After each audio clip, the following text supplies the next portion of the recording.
오늘은 영혼의 부활과 육체의 부활에 관해 말씀드리고자 합니다. 먼저 부활은 육체와 영혼의 주종 관계를 파악하는 데 아주 중요합니다. 육체의 사람은 육신의 정욕과 안목의 정욕과 이생의 자랑 때문에 선악과를 따먹고 하나님께 불순종하지만, 영혼의 사람은 육체 안에 내재하시는 보이지 않는 성령님의 인도와 지시, 감독을 받고 하나님께 온전하게 살려고 합니다. 육체의 사람은 육체가 주인이고 육신의 욕망을 따라 살지만, 성령의 사람은 성령님이 주인이 되어 육체를 도구로 사용하여 하나님의 일을 합니다.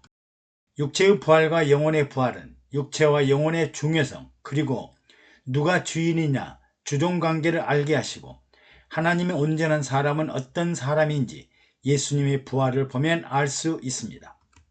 첫사람 아담은 생명의 사람이었으나 불순종하여 선악과를 따먹고 원죄인이 되었습니다.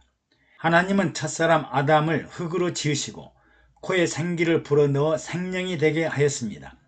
먼저 하나님의 모양과 형상을 닮은 육체를 창조하시고 그 육체 안에 생기를 불어넣으심으로 영원히 살아있는 생명의 사람으로 창조되었습니다. 인류 최초로 에덴 동산에서 생기와 생명으로 하나님과 동행하고 동거하며 영생하는 최고의 축복을 받았습니다. 그러나 흙으로 만들어진 피조물은 마귀에게 속아 불순종하여 선악과를 따먹자 인류의 비극은 시작되었습니다. 생명이 된 사람은 하나님의 말씀과 약속과 명령대로 살면 영생할 수 있습니다. 그러나 육체 안에 내재하는 생기와 성령은 눈으로 볼 수 없고 확인할 수 없는 비물질적이며 사람이 힘으로 통제할 수 없는 영적인 존재이므로 사람이 의도하는 대로 자의적이고 임의로 통제가 불가능합니다. 환경과 상황, 여건에 따라 언제든지 선악과를 따먹고 부패하거나 타락하고 불의와 불법에 빠지게 됩니다. 사람은 하나님이 아니기 때문입니다. 생기와 성령의 사람들일지라도 마귀의 유혹을 받습니다. 하나님 나라의 최고 방해자가 바로 마귀입니다. 아담과 하와는 금단의 열매인 선악과를 죽음을 불사하고 따먹자 결국 영원히 죽고 영생의 나라에서 추방되고 말았습니다. 생명의 사람인 아담은 하나님과 대화하며 동거하고 동행하며 지시와 감독과 보호 아래 살아야 합니다. 그 아내 하와도 아담의 육체에서 태어난 육체의 사람으로 남편 아담의 지도와 보호 아래 살아야 했습니다. 그러나 육체의 사람 하와는 마귀의 유혹에 믿음이 흔들리고 결국 달콤한 유혹에 빠져 선악과를 따먹고 남편 아담에게도 먹게 하여 부부가 동반으로 불순종의 죄를 범하고 에덴 동산에서 쫓겨나고 말았습니다. 이 상황에서 중요한 사실은 생명의 사람도 불순종하고 선악과를 따먹는구나, 하나님의 사람들도 에덴 동산에서 쫓겨나는구나, 또 마귀의 유혹을 이기지 못하고 시험에 빠지면 영생을 박탈당하고 지옥에 빠지는구나. 이는 비극 중의 비극이요 온 세상을 놀랍게 만들 뉴스 중의 뉴스입니다. 그러면 성령으로 거듭나고 성령 세례받고 성령 충만하면 온전한 사람일까요? 구원은 신앙의 시작과 같으며 믿음은 영광에 이르기 위한 신앙생활입니다. 예수 믿고 자기 스스로의 자력이 아닌 타인의 은혜로 구원받고 성령으로 거듭나고 성령 세례받고 성령 충만한 사람들은 아름다운 열매, 좋은 결실, 영화와 영광을 얻도록 믿음 생활을 해야 합니다. 오늘날 거듭나고 세례받고 성령 충만할지라도 세상을 따라 살면서 육신의 정욕과 안목의 정욕과 이생의 자랑을 이기지 못해 마귀의 시험과 올무에 빠지게 됩니다. 예수님도 성령에 이끌려 광야에서 마귀로부터 3가지 시험을 통과하시고 승리하신 것을 이해할 것입니다. 마귀는 육체를 가진 사람, 생기와 성령을 받은 사람, 심지어 예수님까지 유혹할 정도로 아주 교활한 존재입니다. 여러분들의 육신의 감정과 정욕에 달콤하고 꿀같은 말로 욕심을 불붙이는 존재가 있다면 경계하고 시험에 빠지지 말아야 합니다.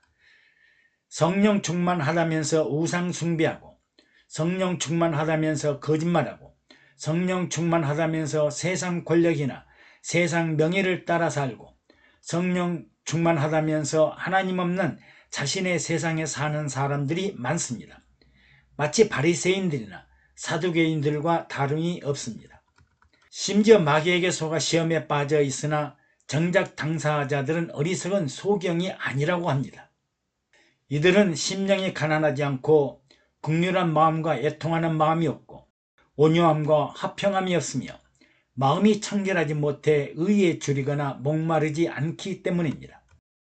보이지 않는 성령의 인도와 지시와 감독 아래 살수록 마귀는 더욱더 육체적인 말초 신경을 자극하여 성도의 신앙을 허물어 가고 있습니다. 성령 충만한 성도일수록 내가 진정 성령의 인도를 받는 예수의 사람인지 아니면 개인의 욕심을 따라 마귀의 조종을 받는 세상 사람인지 항상 유의해야 합니다. 피조물인 사람은 육체가 먼저 생겨나고 육체가 주인이기 때문에 비록 하나님의 모양과 형상을 가지고 있고 생기와 성령의 인도를 받아도 언제 어떻게 변할지 모르는 불완전한 사람입니다. 뿐만 아니라 항상 마귀의 시험과 유혹에 넘어지기 쉽습니다. 그리고 아담의 후예들은 어제도 오늘도 내일도 쉬지 않고 모두가 선악과를 따먹으면서 각자가 지정의를 판단하는 생각과 결정적인 의지와 행동을 하는 피조물이므로 선악과와 자범죄는 피할 수 없는 숙명이요 운명입니다. 부활하신 예수님은 영혼과 육체가 동시에 부활하셨습니다. 예수님은 성령으로 잉태되었고 성령과 함께 살았고 성령을 따라 십자가에서 죽고 성령으로 무덤에서 일어나 하나님 보좌 우편에 앉으셨고 마지막 재림의 날을 기다리고 있습니다. 예수님은 태어날 때부터 죽을 때까지 완전한 성령의 사람이었습니다. 그리고 부활의 첫 열매가 되었는데 영혼과 육체가 동시에 부활하였습니다. 예수님은 무덤 곁에 서 있는 마리아에게 나를 만지지 말라. 내가 아직 아버지께로 올라가지 못하였노라. 너는 내 형제들에게 가서 이르되 내가 내 아버지 곧 너희 아버지 내 하나님 곧 너희 하나님께로 올라간다 하라고 말씀하셨습니다. 그리고 안식 후 첫날 제자들이 모인 곳에 나타나신 예수님은 제자들이 영으로 생각하고 놀라고 무서워하였을 때 어찌하여 두려워하며 어찌하여 마음에 의심이 일어나느냐. 내 손과 내 발을 보고 나인 줄을 알라. 또 나를 만져보라. 영과 살은 뼈가 없으되 너희 보는 바와 같이 나는 있느니라고 말씀하십니다. 예수님은 영혼과 육체가 동시에 부활하신 부활의 첫 열매가 되었습니다. 그러면 영혼을 위해 살았던 그리스도인들의 부활은 어떻게 될까요? 먼저 우리 영혼은 그리스도와 함께 낙원에 들어갑니다. 예수님은 두 행악자와 함께 십자가에 죽으실 때 한 강도가 자신이 행한 죄를 생각하면서 예수여 당신의 나라가 임하실 때 나를 생각하소서라고 하자 내가 진실로 내게 이르노니 내가 나와 함께 낙원에 있으리라고 말씀하십니다. 회개하고 영원히 구원받는 성도는 곧바로 부활하는 것이 아니라 육체는 죽어 흙으로 돌아가지만 그들의 영혼은 죽지 않고 낙원에 들어가 주님이 재림하실 때까지 잠들어 안식을 취하게 됩니다. 그리고 주님이 재림하실 때 잠자던 영혼이 깨어 일어나 육체의 형체를 덧입고 부활합니다. 데살로니가전서 4장 16절에 주께서 호령과 천사장의 소리와 하나님의 나팔로 치니 하늘로조차 강림하시리니 그리스도 안에서 죽은 자들이 먼저 일어나고 그 후에 우리 살아남은 자들도 저희와 함께 구름 속으로 끌어올려 공중에서 주를 영접하게 하시리니 그리하여 우리가 항상 주와 함께 있으리라고 약속하십니다. 창세기 인류 창조는 육체가 먼저이고 그 다음에 생기를 불어넣어 생명이 돼 있으므로 육체가 주인이었습니다. 그러나 그들은 생기와 성령을 따라 살지 못했습니다. 성령으로 세례받고 거듭난 사람, 성령 충만한 사람도 육체가 먼저이고 영혼은 나중이어서 성령의 도구대로 살지 못하고 실패합니다. 그러나 부활의 형체는 죽지 않고 살아 숨쉬며 잠자던 영혼의 신령한 육체를 덧입도록 하셨습니다. 영혼이 주인이시고 육체가 도구가 되어 진정한 성령의 사람, 영혼의 인도를 받는 사람, 육체를 도구로 삼는 사람이 됩니다. 부활의 신령한 모습은 창조 때와는 달리 육체와 영혼의 생성 순서가 달라 이제 완벽한 하나님의 사람, 성령의 사람, 영혼의 사람을 말합니다. 영혼이 육체보다 먼저 존재하고 영혼이 육체의 주인이 되었으므로 이제 육체는 영혼의 도구일 뿐이고 영혼의 명령에 순종하고 살아야 하는 거덕과 같은 육체입니다.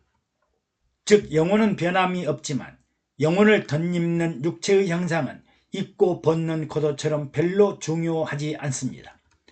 지금까지 피조물인 우리는 육체가 주인이었으나 생기를 받고 성령 충만하고 나면 육체를 성령의 도구로 사용해서 세상을 이기고 마귀의 유혹을 물리치고 병든 몸과 질병과 가난을 물리치며 살아야 합니다.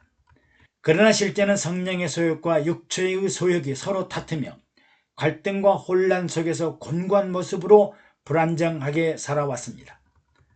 그러나 부활한 사람은 잠자던 영혼이 깨어나고 그 영혼 위에 신령한 육체가 덧입혀지므로 먼저 탄생한 영혼이 주인이고 나중에 태어난 육체는 당연히 성령의 도구가 됩니다.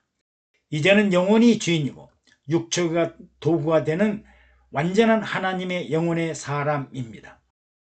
영혼과 육체의 부활의 순서는 육체가 주인이냐 영혼이 주인이냐, 주인과 종이 누구인가, 영혼을 위해 살 것인가 육체를 따라 살 것인가, 영혼이 육체를 도구로 움직이고 활동하게 하는가, 어떻게 살아야 하나님이 기뻐하시고 하나님과 동행하며 영광스러운 모습으로 살 것인가를 결정하게 될 것입니다. 감사합니다. 여러분들의 구독과 좋아요 그리고 댓글은 영상 제작에 많은 도움이 됩니다.